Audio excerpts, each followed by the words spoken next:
Hello, UFO enthusiasts. Welcome back to our channel, where we delve into the mysteries of the universe. Today, we're taking a detour from traditional topics and exploring the world of extraterrestrials with a focus on the Varginha UFO crash and its witnesses. The Varginha UFO crash is often likened to the Roswell incident, but let's dive deeper into this intriguing story. We'll be discussing witness accounts and X-rays that add credibility to this phenomenon. First off, let's talk about those red eyes. When we discovered that these aliens had red eyes due to their tapetum, it opened up a whole new dimension of possibility. The tapetum is a mirror-like membrane inside the eye that reflects light back through the eye to the light source. This reflection creates an incredible effect in animals' eyes, known as eyeshine. The color of eyeshine varies based on species, amount of light and direction from which it strikes the eye. The Varginha footage presents us with an extraordinary opportunity to observe authenticity firsthand. By studying these footages closely and analyzing key aspects such as the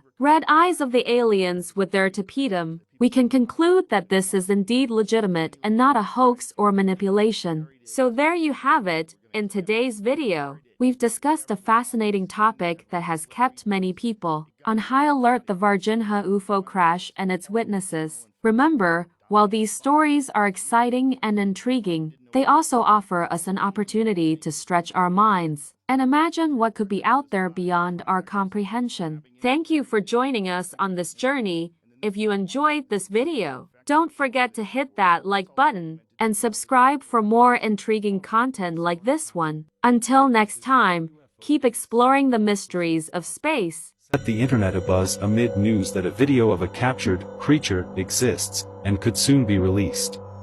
The so-called Varginha incident, an alleged UFO crash, extraterrestrial encounter, and subsequent military cover-up, made headlines in 1996 and sparked a media frenzy in Brazil, despite official government denials that anything unusual had occurred.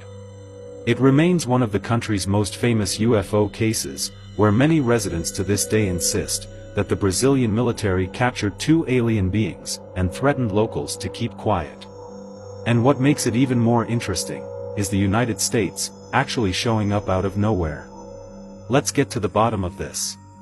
In January 1996, locals in Varginha reported seeing a strange, cigar-shaped object, about the size of a school bus, slowly fall from the sky and crash in a field. A man who witnessed the alleged crash said that the unidentified object was floating and slowly losing altitude. He goes on to further describe that it looked like a washing machine struggling, fighting to keep its altitude. The side of it was completely torn, and it had white smoke coming out. Within minutes, however, military trucks arrived from the nearby ESA Army base, 30 kilometers from Varginha, and ordered them to leave, threatening them with their guns. Soon after, Varginha residents were stunned as a large military presence descended on the town, cordoning off several blocks and preventing anyone from entering. A group of girls then came forward, claiming they had stumbled across a strange creature in broad daylight at around 3:30 p.m. on January 20, 1996. The being, which was huddled next to a wall by a clump of weeds in a vacant, grass-covered lot, was described as about 4 feet tall, with brown, oily skin, V-shaped feet, a large head, and huge red eyes. For its part, the Brazilian military said in 2010 that an official inquiry had concluded that the girls had actually encountered a mentally unstable man covered in mud. However, one of the girls stressed that what they had seen was by no means a human, as she had seen the creature standing just 8 feet away from her. "When I said, 'Guys, look at that,' then it turned around," she said. "I saw the eyes and it took off running." Around 3 hours after the alleged encounter, the military had arrived. Apparently, one soldier present at the site had a film camera and recorded it, and that there was for sure a video in possession of the government. And this is where things get more interesting. A former Brazilian Air Force traffic controller claimed that shortly after the incident, the U.S. Air Force landed unannounced in Campinas and dispatched 2 helicopters to Varginha, where they collected something and took it away. What was collected is not known, but something was rescued, the retired officer said. According to local military and civilian witnesses, the bodies and crashed debris were appropriated by agents from the United States of America. And after that, the matter was squashed, and as days passed, people got on with their lives and soon, the incident was forgotten. Just like Roswell, and several other UFO encounters, that have now been termed as hoax. Sure, we will consider these reports to be untrue, but when former defense officials say that something fishy is going on, there is no way something fishy is not going on.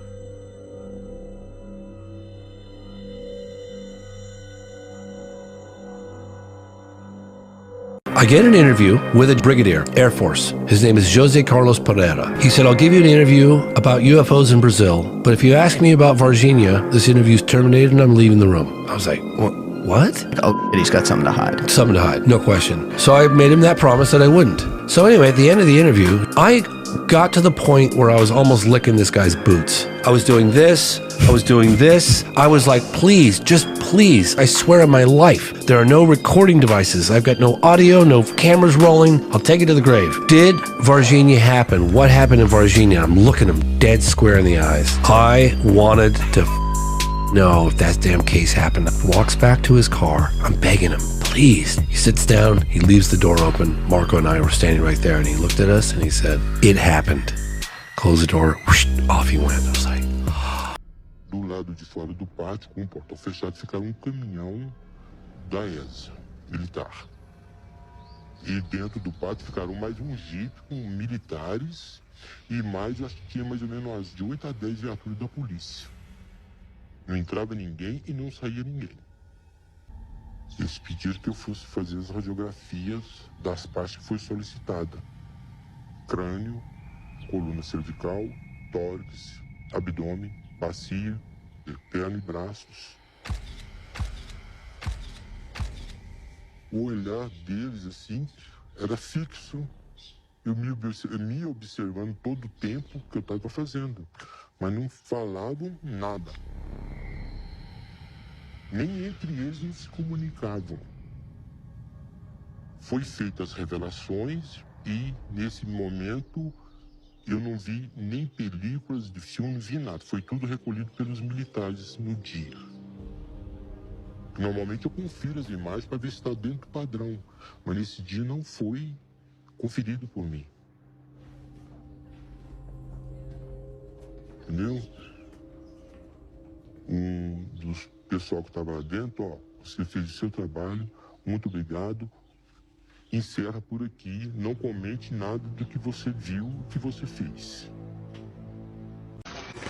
Vai gravar, né? Caraca, mano. É o pé do bicho, mano. Caraca, mano. Que isso, cara. 4 dedos, cara. Que caraca. Ah, os implantes são essas coisinhas, né? Exatamente. Aham. Só 4 dedos. Não sei se tá dando pra pegar legal. Por causa da luz aqui, mas...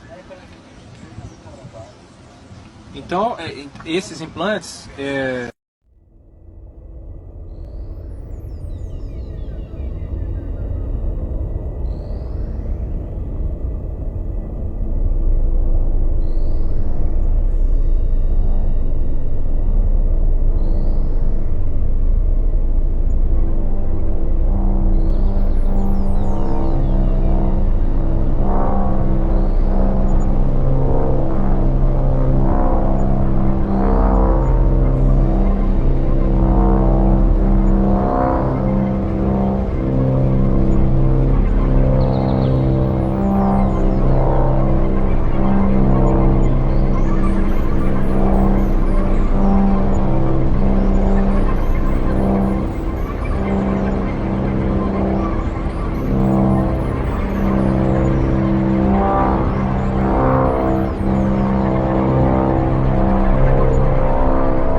hours of January the 20th.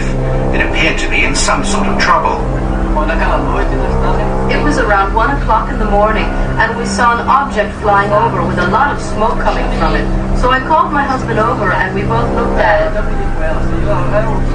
I started to ask, what was this? It was some kind of submarine flying over. It was long, and on its rear it seemed like there were bits flying behind it, like when you tie ribbons to a fan. It was the size of a minibus. We have locals who say they saw UFOs, crashed saucers and alien bodies captured by the military.